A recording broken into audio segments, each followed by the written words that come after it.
जे एकटा साधारण परिवार के बच्चा ओ कऽ कऽ देखबै छै जकर जहन सर संगे हिनकर सर संगे हमरा सबके बातचीत भेल हन तो ओ आश्चर्यचकित भऽ कऽ कहलथि जे विश्वास तऽ नहीं छल हन लेकिन ई लड़का कऽ कऽ देखा देलक हमर सब।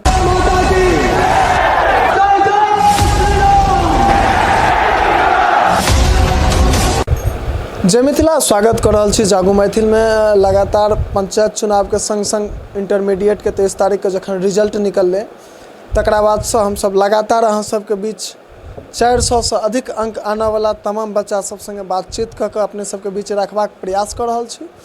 एखन हम सब छी बहेड़ी प्रखंड के बंदोहली गाँव में और हमरा से बगल में एखन जे व्यक्ति छथि जे बच्चा छथि सुमन कुमार 409 अंक अनला हन।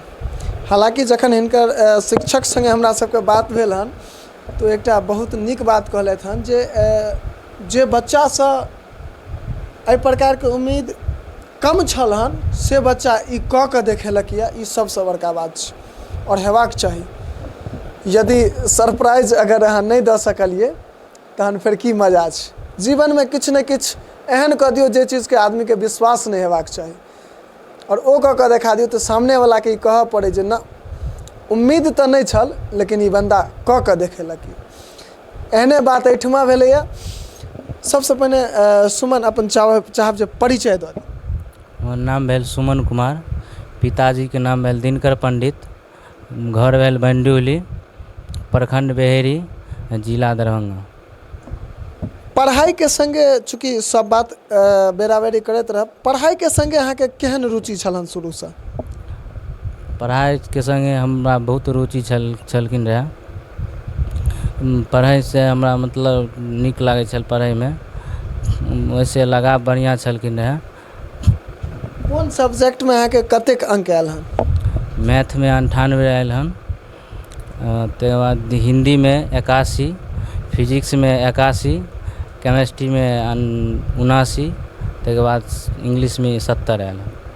अच्छा, कौन सब्जेक्ट अहाँ के जे छै से सबसे नीक पढ़े में लागे छल? चूँकि हम सब ई देख रहल छियै बहुत बच्चा संगे बात केलिए हैं तो जकर जे सब्जेक्ट प्रिय छलैया, जना ककरो गणित में मोन लागे छलैया, ककरो हिंदी में, ककरो साइंस में, एहि प्रकार से केमिस्ट्री में, जकरा जे में मोन लागे छलै ओकरा ओहि हिसाब से नंबर आबैत गेलै। किछु एहन बच्चा सेहो हमरा भेटलथि यऽ जे कहलथि यऽ हमरा मोन तऽ लागे छलै हन फिजिक्स में लेकिन मैथ में बेसी नंबर है। अहाँ के कोन सब्जेक्ट में जे छै से सबसे अधिक नीक लागे छल? तो हमरा मैथे नीक लागे छल पढ़ाई में। सरजी बतबै छलखिन ठीक से, समझ में बढ़िया आबै छलखिन रहे। हमरा पढ़ाई में नीक लागे छलै, में रुचि कनि ज्यादा छलखिन।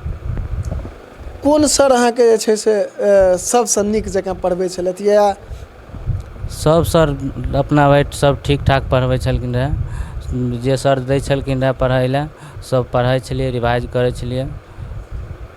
अच्छा, हम अहाँ जे प्रकार से पढ़ाई, चूँकि हमहूँ पढ़ाई कऽ के आगू एलहुँ यऽ और अहाँ एखन पढ़ाई कऽ रहल छी, एकटा सबसे बड़का हमरा अहाँ के समस्या देखबाक लेल भेटै छै जखन सर बोर्ड पर में पढ़ाबैत रहै छथिन और पढ़ेला जखन मान लिअ क्वेश्चन के ओ समझा देलथि आ किछु एहन पॉइंट रहै छै जे समझ में नहीं आबै छै, ओ पूछे काली में बड्ड डर होइत रहै छै जे कहीं सर खिसिया नहीं जाइत।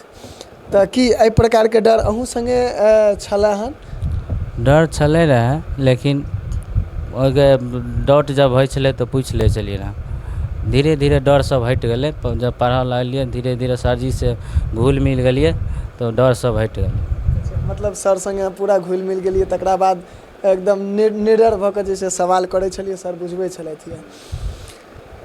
पढ़ाई चूँकि जे हम अहाँ के मान लिअ देख रहल छी, अहाँ के गाँव एलहुँ हन, बहुत सुंदर एकटा गाँव हमरा लागल हन, जे गाँव जकरा गाँव कहल जाइ छै से गाँव हमरा सबके देखै के लेल भेटल हन। साधारण परिवार से आबि रहल छी अहाँ, हम देखलहुँ यऽ।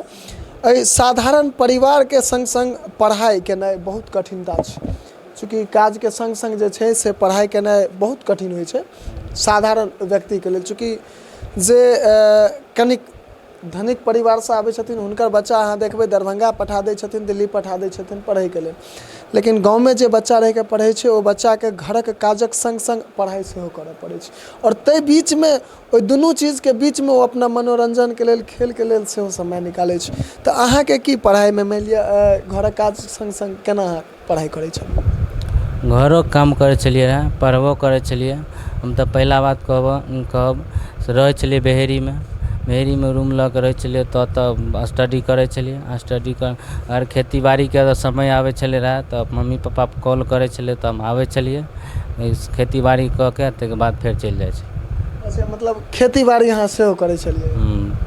मम्मी मतलब असगरे रहै छलै तऽ नहि होइ छलै रहए काम आर केनाइ, तऽ बजबै छलियै, सहायता करै छलियै रहए, तऽ कऽ के ताहिके बाद चलि जाइ छलियै।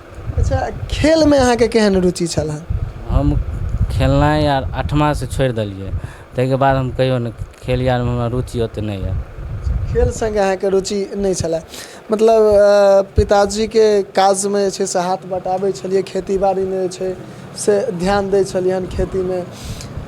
खेतीमे अहाँके मानि लिअ जखन खेत परमे अहाँ जाइ छलियै तऽ कोन काज अहाँके सबसँ आसान बुझाइ छलए करैमे? आसान तऽ नहि किछु बुझाइ छलै, की करबै मजबूर रहै छियै, करऽ पड़ै छलै।